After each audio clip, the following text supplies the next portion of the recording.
Hello friends, today we will talk about general test for NCET 2025. There were lot of requests, lot of students, lot of my friends were asking कि भैया बताइए आपने GT के बारे में कैसे पढ़ा. It is one of the very difficult. We are confused. So I have brought for you this small video where we are going to understand the general test paper. तो चलिए देरी नहीं करते हैं, जल्दी जल्दी स्टार्ट कर देते हैं. Okay, in this understanding general test सबसे पहले मैं आपको अपने बारे में बताता हूं. I am an ITP student which is doing a 4-year integrated BSc B.Ed secondary stage from IIT Jodhpur. And to tell you, I scored only 60 marks in general test. Yes, I did not score 100 out of 100. I scored only 60 marks. So my knowledge will help you gain 60 marks in general test. If that is sufficient for you, then you can continue viewing this video. तो आप इस video को आगे और देख सकते हैं. चलिए, okay, first I am going to tell you about the syllabus and one more thing that this paper is compulsory.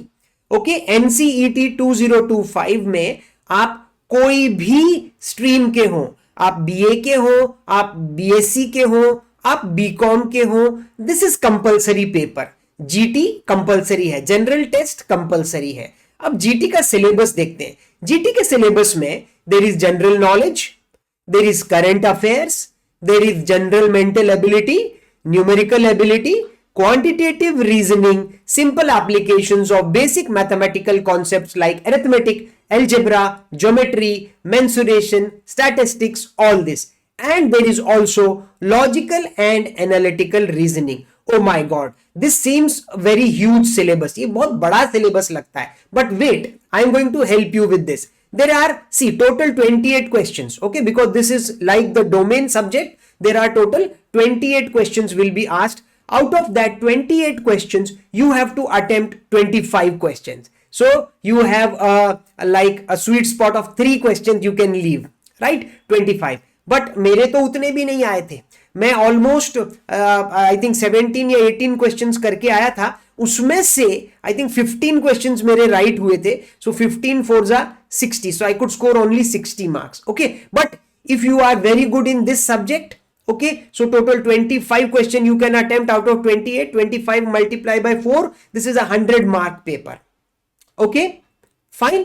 मैं आपको बताता हूं कि मुझे 60 मार्क्स कैसे आए, मैंने क्या स्ट्रेटेजी फॉलो करी, और अगर आपको अच्छी लगेगी तो आप भी वो स्ट्रेटेजी फॉलो कर सकते हैं. एटलीस्ट 60 मार्क्स आप स्कोर कर सकते हैं. उसके ऊपर it depends on your ability. Okay, चलो चलते हैं.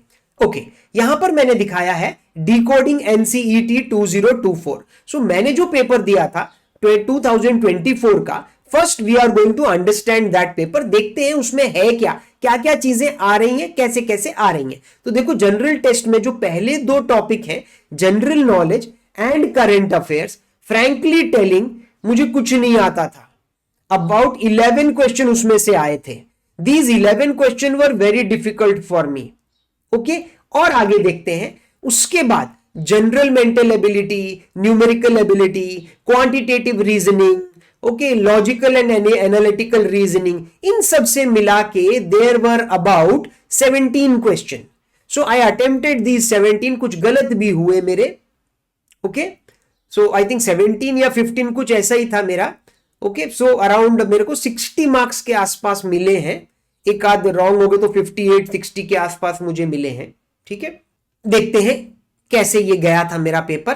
तो देखो बेटा, जो जनरल देखो फ्रेंड्स, जो जनरल नॉलेज और जो करंट अफेयर्स, ठीक है, उसके 11 क्वेश्चन आए थे. तो 11 डिवाइडेड बाय 28, टोटल 28 क्वेश्चन है. Almost you can say 50%, 40%, not 50%, 39 से 40% was what, general knowledge and current affairs. और दूसरा आपको यहां पे दिख रहा होगा, that is 17 question, that is 17 out of 28. सो उसका परसेंटेज निकाला जाए तो ऑलमोस्ट 60%. ओके, 60% आपका ये न्यूमेरिकल एबिलिटी वाला, ये वाला पार्ट आपका इसमें से आता है. तो मैं आपको ये बताने जा रहा हूं कि जनरल नॉलेज की अगर बात करें, करंट अफेयर्स की बात करें, according to me it is very unpredictable.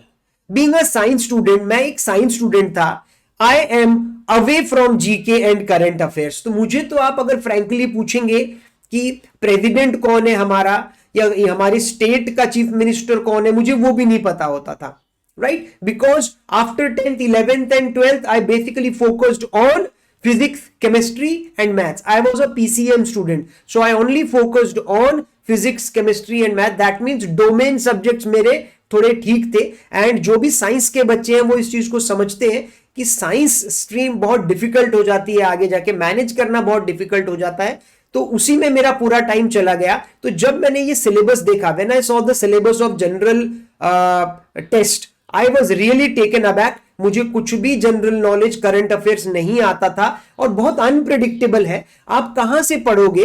अगर आप किसी टीचर्स की वीडियो सुन भी रहे हो, पिछले 1 महीने, 2 महीने, 3 महीने, 4 महीने, 5 महीने का जनरल नॉलेज भी अगर आप करोगे तो उससे करंट अफेयर्स ही आपका कंप्लीट होगा। उसमें से भी अगर क्वेश्चन आया तो आया, नहीं तो नहीं आएगा। जनरल नॉलेज तो बहुत वास्ट है, कौन सी चीज कब बनी थी, किसने बनाई थी, was very difficult. So I knew कि ये तो मुझसे होने वाला नहीं है। सो ये जो 10, 11, 12 क्वेश्चन आएंगे, ये तो मुझे अगर कहीं गलती से आते होंगे तो आते होंगे, अदरवाइज ये सारे के सारे मेरे छूट जाने वाले हैं। ठीक है, इसके बाद मैं आपको बताता हूं कि मैंने जैसे आपको बताया, I have taken science, PCM I have taken, so my maths was okay in class 6 to 10। मेरा मैथ्स अच्छा था, मेरा मैथ्स अच्छा था। देखो, मैं आपसे कुछ भी झूठ बात यहां पे नहीं बताने वाला हूं। बहुत सारे लोग हैं वो ये बोलते हैं बहुत इजी है, कर लो, ओवरनाइट हो जाएगा, ठीक है, थोड़ा सा पढ़ लो, हमारे वीडियोस देख लो, हो जाएगा। मैं ऐसा कुछ भी आपको नहीं बता रहा हूं। मैं आपको ये बता रहा हूं कि मैंने पीसीएम क्यों लिया था, क्योंकि मेरा 10th में बहुत अच्छे मार्क्स आए थे। I scored overall 95% and in maths to be very particular I scored 96 marks।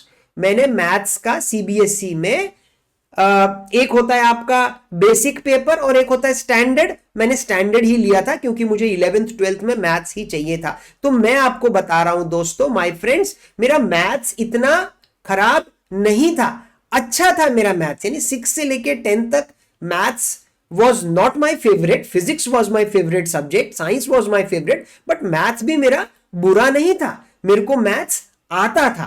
तो मैंने क्या देखा कि general mental ability, numerical ability, quantitative reasoning, logical analytical reasoning, ये मैं आराम से कर पा रहा था। ठीक है, ये सारे क्वेश्चंस मुझसे हो रहे थे, मैं थोड़ा प्रैक्टिस किया था। I refer to lot of books okay for this. So I was confident कि एटलीस्ट ये जो 60% है वो मैं स्कोर कर पाऊंगा। समझ रहे हैं मैं क्या बोलना चाहता हूं? कि हर किसी के बस की बात ये फिर भी नहीं होगी। अगर आप मैथ्स में अच्छे हैं, 6 से 10 तक अगर आपको मैथ्स से डर नहीं लगता था, तो डेफिनेटली आप इस पार्ट पे फोकस करें, मैं ये बोलना चाहता हूं। Okay, we should focus on this part. ये जो मैंने सर्कल किया हुआ है ना, ये वाला पार्ट आपको फोकस करना चाहिए अगर आप पीसीएम के स्टूडेंट हैं, यानी general mental ability, numerical ability. ये आपके लिए नेचुरल है, आपको थोड़ा प्रैक्टिस करने पर, 1-8 महीने की प्रैक्टिस करने पर ये अच्छे से हो जाएगा। आप unnecessarily general knowledge, current affairs में अपनी जान मत जलाओ। उसको आप छोड़ भी दोगे तो भी आपका सिलेक्शन आराम से हो जाएगा, ये मैं गारंटी देता हूं। चलिए आगे बात करते हैं। आगे मैं आपको ये बता रहा हूं यहां पर कि बच्चों, अगर आप मेरे फ्रेंड्स, अगर आप साइंस के स्टूडेंट्स हैं, ध्यान से सुनना, अगर आप साइंस के स्टूडेंट्स हैं, आप पीसीएम हैं, ठीक है, आपने फिजिक्स, केमिस्ट्री, मैथ्स लिया है या पीसीएमबी लिया है, या फॉर दैट रीजन आपने बीकॉम लिया है, पीसीबी अगर आपने लिया है। पर मैं क्या बताने जा रहा हूं, मैं बता रहा हूं कि अगर आपका 10th में मैथ्स अगर आपका बहुत अच्छा था, 9th 10th 8th 7th का मैथ्स अगर आपका ठीक ठाक था, मतलब 80+ आपको आराम से आते थे, तभी तो आपने सोच के आगे पीसीएम लिया होगा, क्योंकि वहां भी मैथ्स डिटेल में है, पीसीएम भी लिया होगा। या बीकॉम, अगर आपने सिर्फ, आपको साइंस नहीं पसंद था इसलिए आपने बीकॉम लिया है, आपका मैथ्स अच्छा था। पीसीबी भी आपने इसलिए लिया है क्योंकि आपको बायोलॉजी पसंद है, इसलिए आपने पीसीबी लिया है।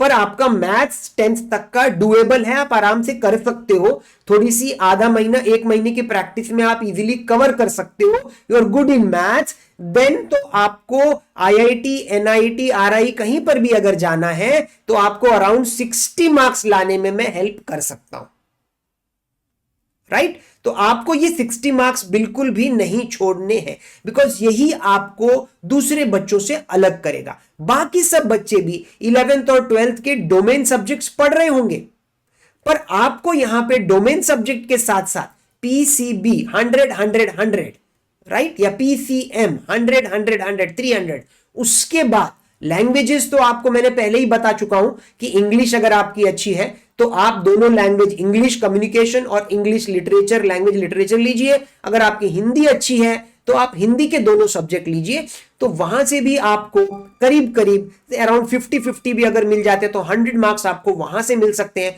400 मार्क्स आपके ये हो गए, और यहां पर आपके जीटी से भी अगर आप 60 मार्क्स, तो 460 450 मार्क्स।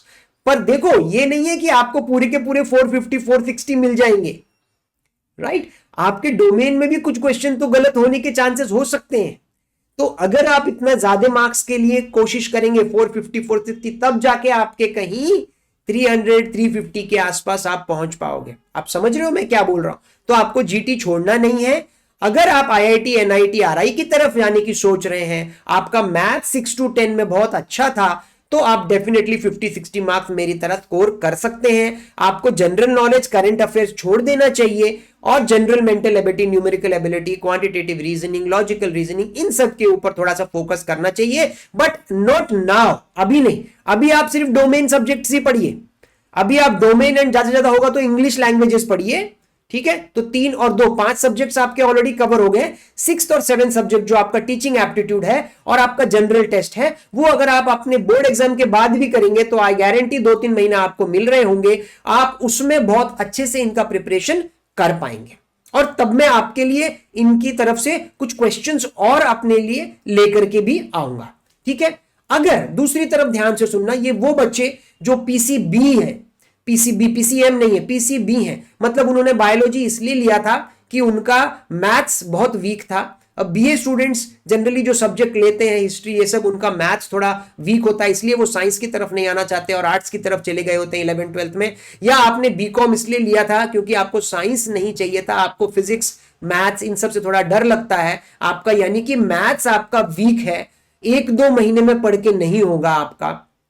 मैं तो फिर भी बोलूंगा कि आप 1-2 महीने के लिए ट्राई करके देखिए, क्योंकि जनरल नॉलेज, करंट अफेयर्स तो आपके लिए भी डिफिकल्ट होगा। मुझे नहीं पता आप 11th 12th में कितना जनरल नॉलेज और करंट अफेयर्स कितना अच्छा कर चुके हैं। 10-11 क्वेश्चन उसके आते हैं, और बाकी जितने भी क्वेश्चन हैं वो सारे के सारे हमारे इसके आएंगे, जनरल मेंटल एबिलिटी, मैथ्स के लिए आएंगे। तो उसके लिए मैं एक पूरा कोर्स आपके लिए लेके आऊंगा। मैं चाहूंगा कि एटलीस्ट वो कोर्स आप कंप्लीट करें, ठीक है? उस कोर्स में अराउंड 10 15 20 वीडियो होंगे, जिसमें मैं पूरा मैथ्स, जनरल, आपका जनरल टेस्ट का पूरा मैथ्स वाला जो पार्ट है वो पूरा लेके आऊंगा। बोर्ड एग्जाम्स के बाद आप उसको जरूर एक बार कर लीजिए। 5-10 क्वेश्चन भी अगर आपके इसमें से सही हो जाते हैं तो आप दूसरे बच्चों से आगे चले जाएंगे। ये मैं किसके लिए बोल रहा हूं?